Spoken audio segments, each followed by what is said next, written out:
Ultimate Martial Divine King, episode 109. Untuk melihat video selengkapnya, sahabat bisa kunjungi playlist yang telah Sabta Novel sediakan. Yuk mari, kita berimajinasi bersama dan masuk ke alur ceritanya.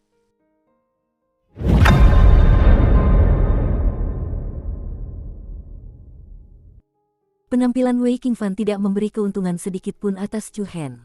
Setelah Chu Hen mendapatkan 100 batu kristal primordial bermutu tinggi dari kerusuhan di Menara Jam Suci, Wei Qingfan kehilangan 200 batu kristal primordial bermutu tinggi tanpa hasil apapun. Harus dikatakan bahwa rangkaian acara hari ini, bagi mereka yang suka menonton pertunjukan bagus, sungguh sangat memuaskan. Namun, tepat ketika Chu Hen turun dari panggung dan kembali ke sisi Heavenly Star Martial House, beberapa tatapan tak bersahabat tiba-tiba tertuju padanya. Ketika melihat orang-orang ini, sudut mata Chu Hen tak kuasa menahan diri untuk menyipit. Jalan hari ini terlalu sempit, tak disangka ia akan bertemu begitu banyak musuh. Itu rumah bela diri badak roh. Kenapa mereka ada di sini? Tanya Li Huiye bingung. Berdasarkan lambang badak pada pakaian mereka, orang dapat dengan jelas mengetahui identitas mereka. 3 orang yang berjalan di paling depan adalah 2 pria dan 1 wanita. Ketiganya menatap Chu Hen dengan tatapan dingin. Aku tak menyangka akan bertemu denganmu lagi secepat ini, Oriole. Kata salah satu pria itu dengan suara berat. Burung Oriole, orang-orang di sekelilingnya sedikit terkejut. Apa itu tadi? Kode rahasia. Ekspresi Chu Hen tetap tidak berubah. Matanya setenang air sumur. Ia menjawab dengan acuh tak acuh, ada yang bisa kubantu. Belalang sembah. Belalang sembah mengintai jangkrik, tanpa menyadari keberadaan burung Oriole di belakangnya. Semua orang segera mengerti makna di balik kata-katanya. Orang-orang yang datang tak lain adalah 3 orang dari rumah bela diri badak roh yang Chu Hen temui di pegunungan tanpa tulang, Sang Ze, Lin Hai, dan Xin Wen. Saat itu, mereka sedang memperebutkan teratai kristal darah. Chu Hen dan 3 orang dari rumah bela diri badak roh diam-diam mengikuti di belakang kelompok bandit itu untuk memperebutkan teratai kristal darah. Namun, burung Oriole, Chu Hen, berhasil merebutnya. Setelah itu, mereka bertiga terus mengejar jejak Chu Hen.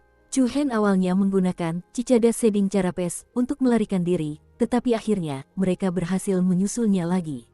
Chu Hen langsung mengalahkan mereka bertiga, dan hampir membuat mereka pergi. Apa yang bisa kulakukan untuk kalian bertiga? Tanya Chu Hen acuh tak acuh. Kembalikan pada kami. Xin Wen membentak dengan dingin. Hehe, kataku, apa kalian bertiga tidak terlalu berlebihan? Dulu, aku berbaik hati menyelamatkan nyawa kalian. Sekarang, kalian di sini untuk mencari masalah denganku. Beginikah cara kalian bersikap? Diam. Suara Sang Ze dipenuhi amarah, dan bisa dikatakan dia menggertakkan giginya karena kebencian terhadap Chu Hen. Seorang pecundang benar-benar berani berbicara sekeras itu.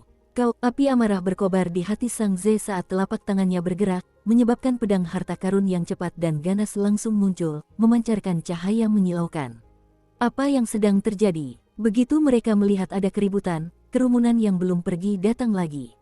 Di pihak Provinsi Taifeng, Wei Qingfan tak dapat menahan diri untuk menyipitkan matanya sedikit, dan kilatan dingin muncul di wajahnya. Di sampingnya, Ye Yu juga sedikit terkejut. Ia tidak menyangka Chu Hen benar-benar menyinggung begitu banyak orang. Sial, mereka bahkan menghunus pedang mereka.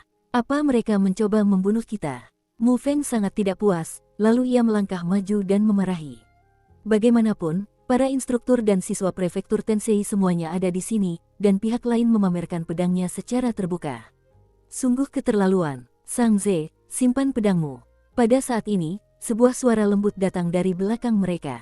Setelah itu, seorang pemuda dengan sikap luar biasa perlahan melangkah maju.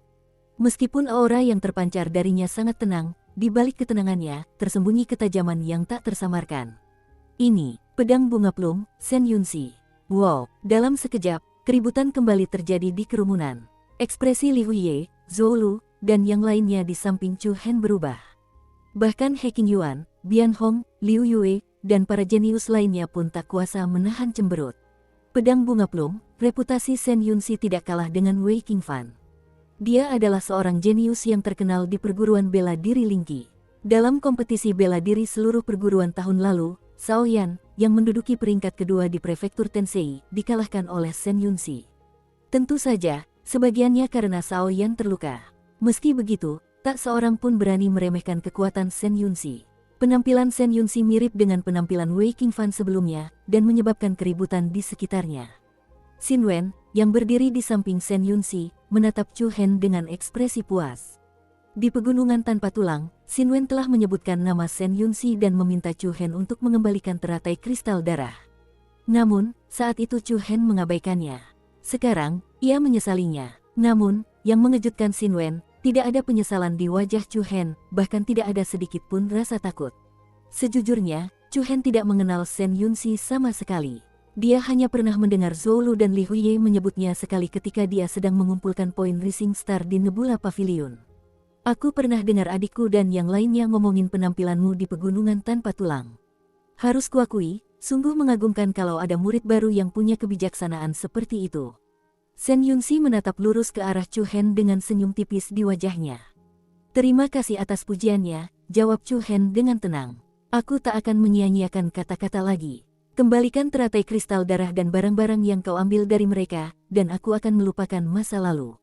Kakak, Xin Wen sedikit kesal. Menurutnya, Chu Hen setidaknya perlu diberi pelajaran. Sang Ze juga tidak puas. Kakak senior Yunxi, kita tidak bisa melepaskannya begitu saja. Suruh dia berlutut dan minta maaf kepada kita. Shen Yunxi mengangkat tangannya sedikit dan menghentikan mereka berdua. Ia berkata, instruktur Zuomo dari prefektur Tensei masih di sini.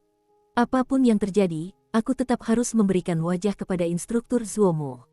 Shen Yunxi menatap Zuomo dan tersenyum tipis. Meskipun Zuomo tidak mengatakan apapun dari awal hingga akhir, tidak seorang pun dapat mengabaikan keberadaannya. Dukung terus channel YouTube Sabta Novel. Di seluruh prefektur Tensei, Zuomo bisa disebut sebagai instruktur tingkat tinggi nomor 1. Statusnya hanya berada di bawah instruktur inti. Akan tetapi, semua orang yang hadir dapat mengetahui bahwa sementara Shen Yunxi memberi muka pada Zuomo, dia juga dengan cerdik mempersulit Zuomo untuk ikut campur dalam masalah ini. Makna di balik kata-kata Shen Yunxi sangat sederhana, yaitu, aku akan memberimu sedikit muka, instruktur Zuomo. Hari ini, aku tidak akan mempersulit murid-murid perguruan bela diri bintang surgawimu. Namun, mereka telah mengambil barang-barang kami, jadi tolong kembalikan. Kedengarannya masuk akal. Bahkan jika Zuomo ingin ikut campur, dia tidak tahu bagaimana caranya. Berikan padaku, adik Chu Hen. Nada bicara Shen Yunxi lembut, tetapi di telinga Chu Hen ada tekanan yang tak tertahankan. Chu Hen merentangkan tangannya, mengangkat bahu, dan berkata sambil tersenyum, maafkan aku. Aku sudah menjual barang-barang yang kuambil dari mereka. Tapi, aku bisa mengembalikan batu kristal yang kudapatkan dari penjualan itu kepadamu. Haha, aku tidak menemukan catatan transaksi teratai permata darah di berbagai kamar dagang besar di ibu kota. Ketika Xin Wen dan dua orang lainnya kembali ke rumah bela diri Lingqi, mereka menceritakan kepada Shen Yunxi tentang pertemuan mereka di pegunungan tanpa tulang. Shen Yunxi yang cerdik segera menggunakan catatan transaksi teratai permata darah untuk menyelidiki identitas Chu Hen. Namun, Chu Hen tidak menjual teratai permata darah tersebut. Akibatnya, barulah orang-orang dari perkumpulan bela diri Lingqi menemukan Chu Hen. Saya belum selesai berbicara. Chu Hen mengangkat kelopak matanya sedikit dan menatap Shen Yunxi dengan tatapan yang tidak merendahkan atau mendominasi. Aku bisa mengembalikan kristal primordial yang dijual untuk barang-barang itu kepadamu. Namun, teratai permata darah belum pernah sampai ke tangan mereka bertiga. Bagaimana bisa dianggap milikmu? Jika itu bukan milikmu, mengapa aku harus mengembalikannya? Setiap kata dan kalimat dipenuhi dengan tekad. Orang-orang di sekitarnya semua terperangah dan diam-diam takjub. Chu Hen ini memang pemberani. Dulu Wei Qingfan, sekarang Shen Yunxi. Di hadapan dua jenius ternama ini, punggung Chu Hen tetap tegap bak tombak, tak tergoyahkan. Kalau orang lain, mereka pasti sudah berkompromi. Bocah nakal, jangan menolak bersulang hanya untuk minum kerugian. Gerutu Sang Ze dengan penuh kebencian. Senyum Shen Yunxi tetap di wajahnya saat dia menjawab dengan penuh minat, bagaimana jika saya bersikeras? Chu Hen tidak menunjukkan rasa takut. Kalau kau mau merebutnya, aku tidak punya apa-apa untuk dikatakan. Mendesah, kakak senior Chu Hen benar-benar keterlaluan. Teratai kristal permata darah paling banyak bernilai 50 kristal primordial bermutu tinggi di pasar gelap. Jangan menyinggung Shen Yunxi karena ini. Li Huiye tidak dapat menahan rasa khawatirnya terhadap Chu Hen. Apa yang kau tahu? Balas Mu Feng. Jika Chu Hen menundukkan kepalanya, bukankah dia akan diganggu oleh orang lain di masa depan? Lagi pula, bukankah kamu baru saja mendengarnya?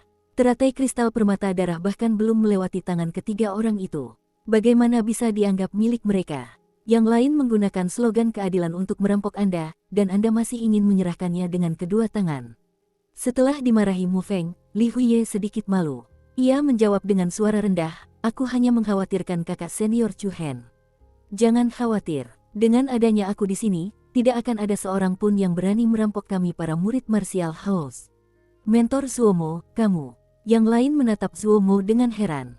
Alis Zuomo penuh tekad. Berdasarkan penampilan Chu Hen hari ini, Zuomo pasti tidak akan membiarkan apapun terjadi padanya. Siswa berbakat seperti itu sangat berarti bagi prefektur Tensei. Dalam sekejap, situasi tampaknya telah menemui jalan buntu. Namun, pada saat itu, tiba-tiba terdengar suara keras. Coba kulihat siapa yang berani menyentuh saudaraku. Apa, kakak? Hati Chu Hen berbinar. Lalu, pandangan semua orang tertuju ke satu arah dan melihat beberapa sosok muda dengan aura luar biasa berjalan ke arah mereka. Panjang Qingyang, bahkan mamut martial house ada di sini untuk ikut bersenang-senang. Wow, Long Xuan Suang dari rumah bela diri bulan cerah juga ada di sini. Cek-cek, seperti yang diharapkan dari salah satu dari 4 wanita tercantik di ibu kota kekaisaran. Sungguh cantik. Tunggu, apa yang baru saja dikatakan Long Qingyang? Kakak, Chu Hen adalah kakaknya. Di bawah berbagai tatapan orang banyak, Long Qingyang, Long Xuan Suang, dan beberapa jenius terkenal lainnya berjalan mendekat.